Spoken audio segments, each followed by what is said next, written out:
បានសូមជម្រាបសួរពុកម៉ែបងប្អូនជំរាបឆ្នាំវៀតណាមថ្ងៃទី25ខែ5 2025វីដេអូបងប្អូនមិនសមមិនគឺត្រូវទេក្នុងចំនួនថ្ងៃតម្ដងចំពោះសមាជិកបងប្អូន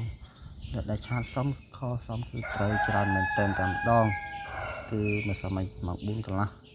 គឺចូលបានខ្ទង់0តែម្ដងឲ្យ05ចឹង04ប៉ុន្តែពុកម៉ែបងប្អូនចូលច្រើនមែនទែនតែម្ដងហើយចំពោះកម្រិតឆ្នាំនៅថ្ងៃទី25នេះពុកម៉ែបងប្អូនអាចចាក់បានតែម្ដងគឺបងអូនឲ្យអុសទង់សានឹងទង់6មាន31និង65លេខក្រុមប៉ុន្តែពុកម៉ែបងប្អូនចង់បានលេខចង់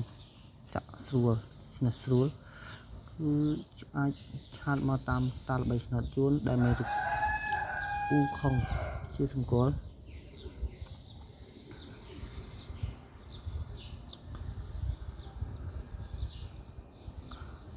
នៅថ្ងៃនេះមានលេខច្បាស់ជួយពុកម៉ែបងប្អូនទៅហើយចំពោះលេខនេះគឺបងអូនឲ្យលេងទៅគឺលេខជប់ឡូ08គុណហើយ48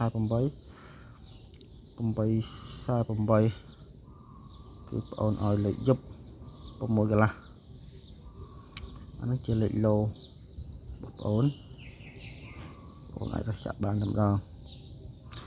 វីដេអូបងប្អូនមានតែប៉ុណ្ណឹងហើយសូមជូនពរនៅតាមដាន YouTube ទាំងអស់គ្នាជួបតែសំណាងល្អៗហើយគ្រប់នាទីគ្រប់ម៉ោងតែម្ដងសូមអរគុណសូមគោរពលា